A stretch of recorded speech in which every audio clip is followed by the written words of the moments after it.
Yo, what's I'm good, just into the Complexz? hoes, bro. Oh, my bad, bro. That's cool. It's a good way to start it off. So, yo, what's good, Complexz Sports Gang? Up in here, bro. I'm sorry, bro. We've been away for a long time. I'm sorry. It's my fault. It's my fault. It's nobody else's fault but mine. I take full responsibility, my guy. So, hey, all that matters is we're back and we're here to stay. We're on the grind, bro. We got Complexz Force Friday movie night coming out on Friday at 10 o'clock, 9 o'clock Eastern time. Go check that out, y'all. Real talk. I'll link that in the description. But we're back and we're better than we were before, cuh. I'm telling you, we're gonna make it in this shit. I'm telling you. Me and RJ, we're back on the grind. But listen, today we got a video from Blame It On George, disturbing lost recordings of real events. Let's check it out. You ready, RJ? You got anything to say? Yep. Alright, let's get it. By Atlas VPN, delving into the darker corners of the internet, as you will soon see. Alright, my man, we're gonna Content skip on this. only a month.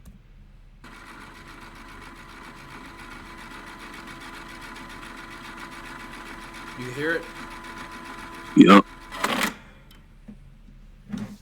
Siegfried and Roy were a pair of German-born magicians and entertainers who were once major household names. They performed in Las Vegas between 1967 and 2003, and during their peak, they were probably the two most famous magicians on the planet. Their shows involved making elephants disappear, tigers balancing on flaming disco balls, lions jumping through hoops, lots of danger and jeopardy, lots of close calls, and lots of potentially life-ending acts. Damn. The two men even shared their hotel suites with their tigers, Bro, what the who they fuck? treated like colleagues rather Some than just Mike Tyson animals. shit. But on October 3rd, 2003, the pair made their final regular show. The risks became reality. Once a wild animal, always a wild animal. A 400-pound Siberian tiger housed on the magician. The tiger God, involved in bro, the that's attack. why y'all don't fuck, bro. Don't fuck with wild animals, bro. These tigers, dude, if they're hungry, bro, they'll fucking maul you to death. Like that, real shit. Like that's why I don't fuck with tigers and shit. I ain't gonna touch a damn tiger. Fuck is wrong with you, yo, RJ? You ever gonna touch a tiger, man? Nope. Like, bro, that's a whole ass wild animal. I do not feel sorry for bro, cause bro, tigers, if they get hungry, they're gonna eat. Calling and sending notes of Roy flowers Horn to nearly Roy, dead including and Aunt rushed into Margaret. emergency surgery. I don't feel sorry for him, man. Like, that's on you, bro. Less than a minute into the show, Roy Horn went slightly off script. He placed a microphone to the mouth of a white tiger named Manticore. Manticore responded Bro, look at by how biting close Horn's he's getting to the sleeve. damn tiger. Horn shouted "release" and stepped back. Manticore then bit Horn's neck Oh my and dragged God. him off stage. Horn's spine was severed. Dude, He this lost why a you huge don't amount fuck of blood, with he had a tigers. stroke, and his movement and verbal skills were permanently altered.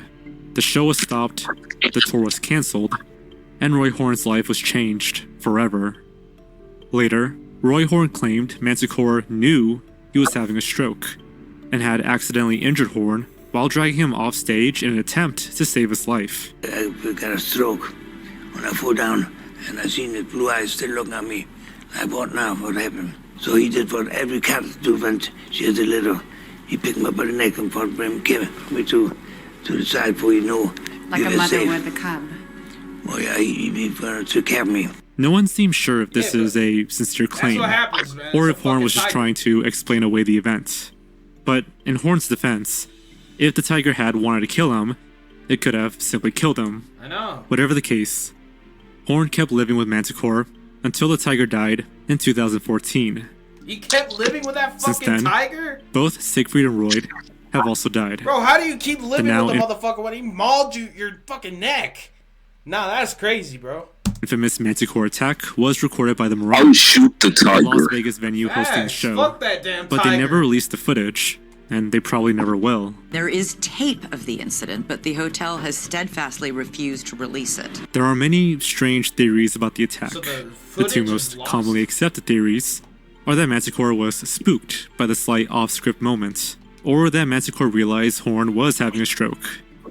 but more unusual suggestions are that someone might have drugged Horn or the tiger, or that a jealous Siegfried somehow planned the attack. Documentaries and podcasts have been made about the incident, but because both Siegfried and Roy are now dead, we'll probably never learn much more about it. Nah, that shit's And lost. although people have searched, You ain't finding we'll that. probably never see the footage. Yeah. This one is most just likely said. lost forever.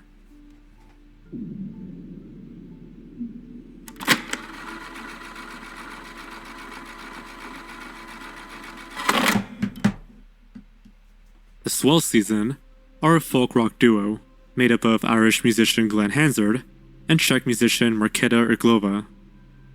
They're most well known for being the main stars of the 2007 Irish movie Once, about two struggling musicians.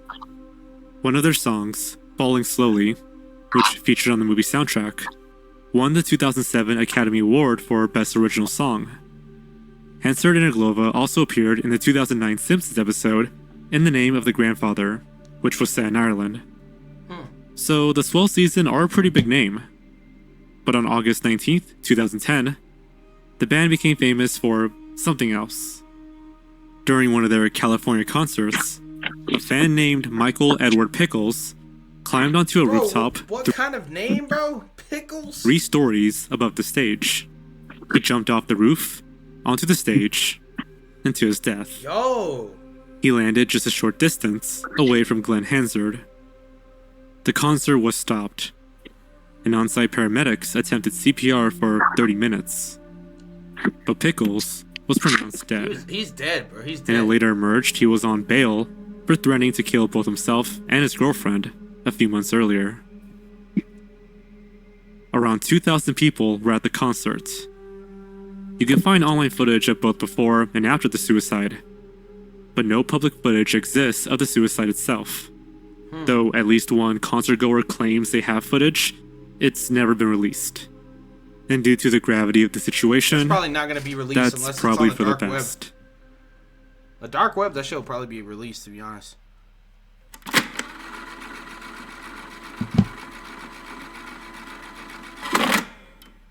Here's a weird one. This massive collection of strange missing media might not even exist. The Sun is a well-known British newspaper. It was founded in the 1960s, and a new edition is released every day of the week. It's famous for dealing in scandals, attention-grabbing headlines, celebrity gossip, and controversial sensationalism. Until 2015, the third page of each edition featured a topless glamour model, which tells you a lot about its content. But the Sun is also well known for much more dubious stuff. And since its birth, the newspaper has attracted a lot of controversy. What the fuck In is 1985, one Sun headline quoted a vicar who said, quote, "I'd shoot my son if he had AIDS." In another article, they called AIDS a, quote, "gay plague." In 2003, they published fictional reports about asylum seekers killing and eating swans. And in another This is headline, fake news. the newspaper claimed singer and comedian Freddie Starr once ate his girlfriend's hamster. They also once published a piece claiming that 1 in 5 British Muslims had sympathy for ISIS. Bro, what? Many other articles have featured both true and untrue stories about the sex lives of celebrities and other public figures. So the team at The Sun like making controversial claims, and they don't always publish truthful stuff. But they might have an even bigger collection of shocking stories. Some people believe the Sun team have a secret vault of hidden material. The origin of this belief comes from a famous court case. In this court case, Ben O'Driscoll, the ex-deputy editor of the newspaper, described the existence of a bigger-than-the-average human safe, claiming it held over 30 years' worth of withheld information. These revelations were made in the long-running aftermath of a phone hacking scandal surrounding another British newspaper, the News of the World. In the aftermath of the scandal, Ben O'Driscoll and 5 others were on trial for charges related to corruption and bribery. During these phone hacking revelations, the public learned the News of the World team had illegally hacked into many private phones, including, most famously, the phone of murdered teenager Millie Dowler. Other targets had included Steve Coogan, Wayne Rooney, Boris Johnson, the British royal family, the relatives of dead British soldiers, the relatives of victims of the London 7/7 bombings, and the mother of Sarah Payne, a 7-year-old girl who had been murdered by a pedophile. Yo. During all of the lengthy phone hacking fallout, the Sun and its staff were yet again dragged into some controversy. In one of the many court cases that followed, Dude, what the fuck Benno is that Disbrow claimed that the newspaper 7-foot or safe magazine, dude? was, quote, full of 30 years of stories that are confidential, and said, quote, what's in there is quite eye-popping, I have to say. That shit's gotta be fake, bro. There's no way that's real. He claimed it contained information about celebrities and members of British Parliament, saying, quote, if you were to publish everything in that safe, I think the Sun's circulation figures would go upwards. Despite these courtroom claims, no one really knows if this safe, or the Black Museum, which some people prefer to call it, really exists. And if it does really exist, no one seems to know what's inside. But there has been plenty of speculation. Some people have guessed it might include secret information about the British royal family. Others think it could include details on child sexual allegations, similar to the cases surrounding Jimmy Savile and Rolf Harris. Others think it simply includes mundane stories, for dry days when the Sun doesn't have anything interesting to publish. There's no So way does that the shit's Sun's real. safe even really exist? And if it does, what does it really include? Why hasn't its contents been revealed? Could they be used for blackmail? Or are they too controversial for public consumption? For now, we haven't seen this collection of lost media. And because it might not exist, maybe we never will. Yeah, that's lost forever. I don't think that shit exists.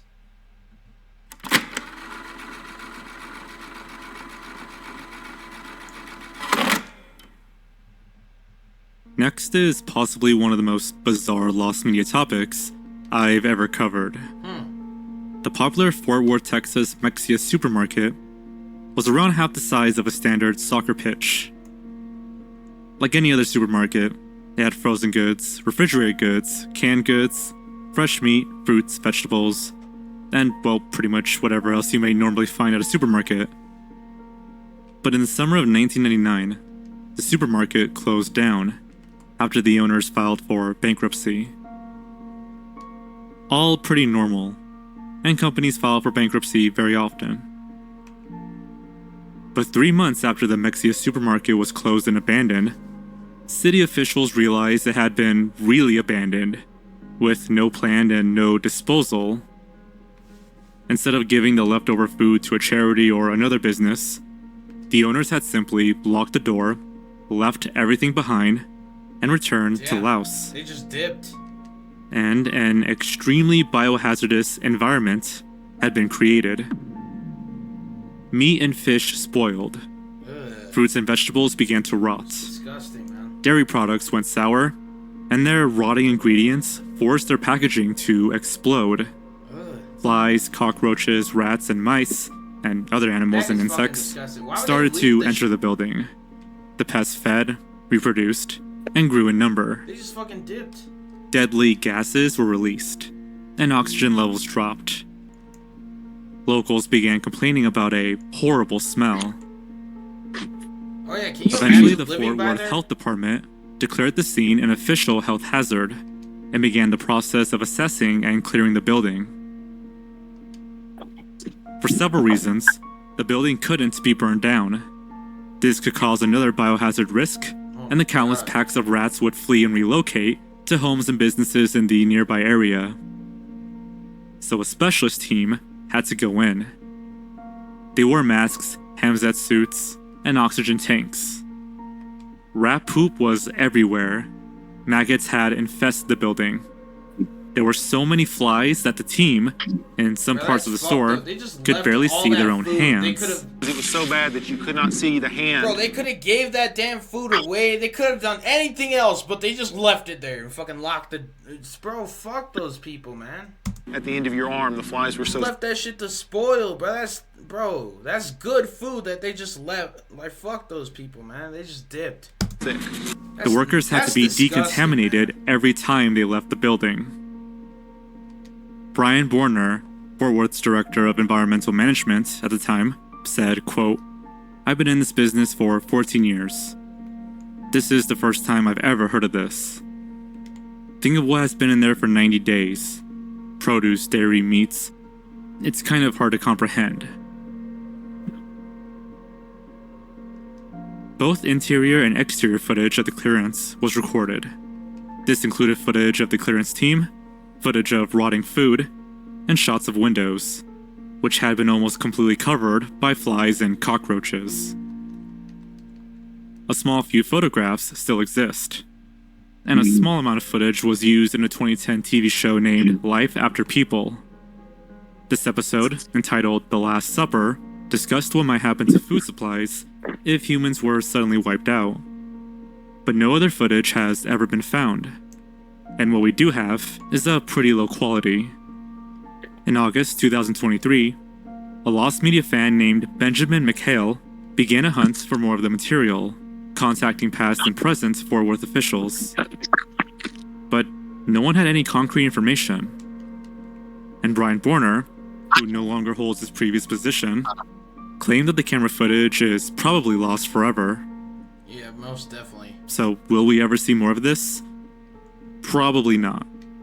Yeah, that shit's gone. Hence the name Lost Media. In 2017, 22-year-old Pedro Ruiz III and his 19-year-old girlfriend Mona Lisa Perez already had a small following on YouTube. Their La Mona Lisa channel featured pranks, stunts, and pretty standard vlogs about their lives. The pair had a child, and because Perez was 7 months pregnant, they were expecting another. On June 26th of the same year, Ruiz decided to pull off their biggest video yet, and he'd been coming up with this plan for a while. Perez was armed with a .50 caliber Desert Eagle, allegedly one of the most powerful handguns on the planet. Ruiz was going to hold a hardback encyclopedia I in front wanted of to his get it. That's so badly, bro. Yeah, Okay, rewind it again. yeah.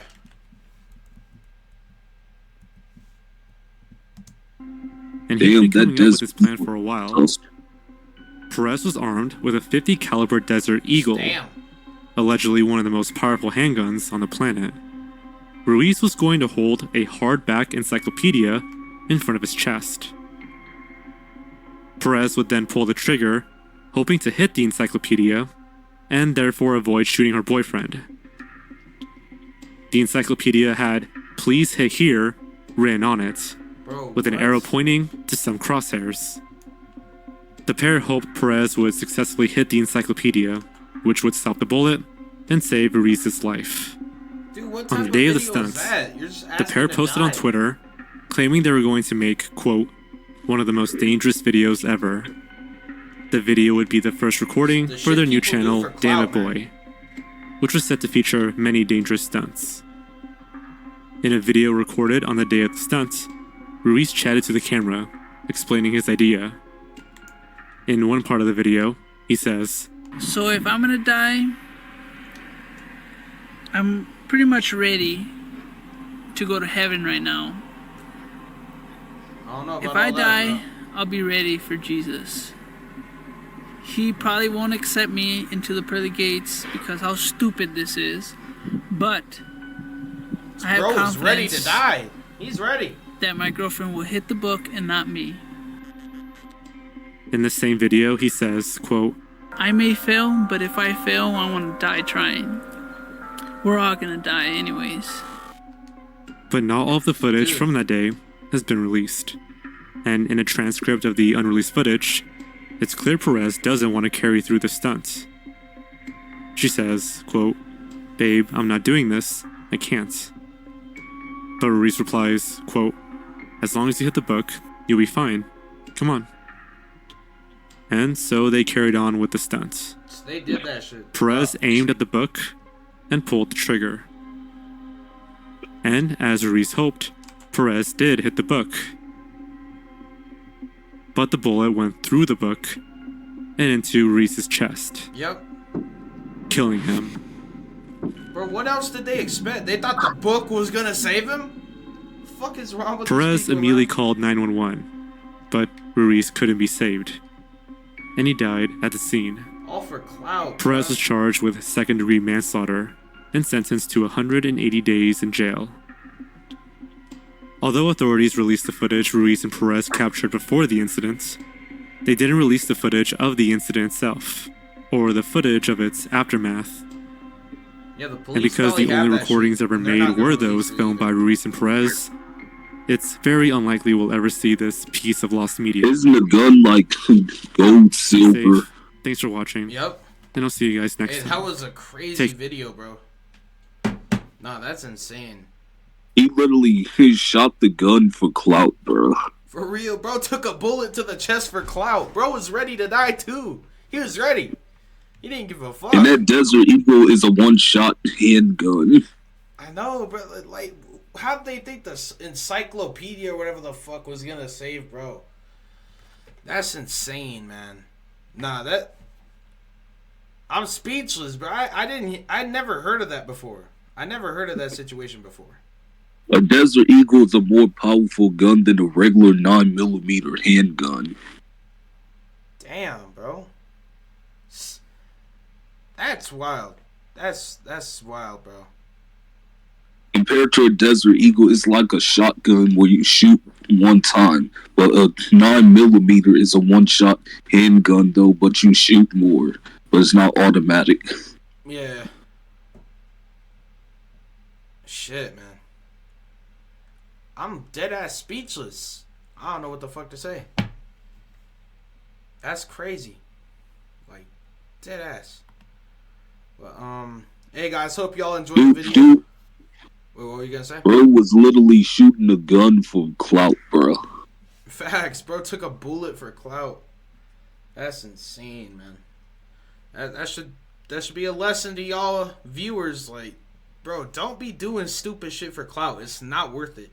It's not. Your life is not worth. I mean, if you want to die, bro was ready to die. If you want to die, then go right the fuck ahead, man. I ain't gonna lie. Like, if you want to do some stupid shit, go right ahead. Just for the smart people, don't do that shit. Like, that should be obvious. But hey, that was a great video, man. One of the best Blame It on George videos I've ever seen, man. I ain't gonna lie.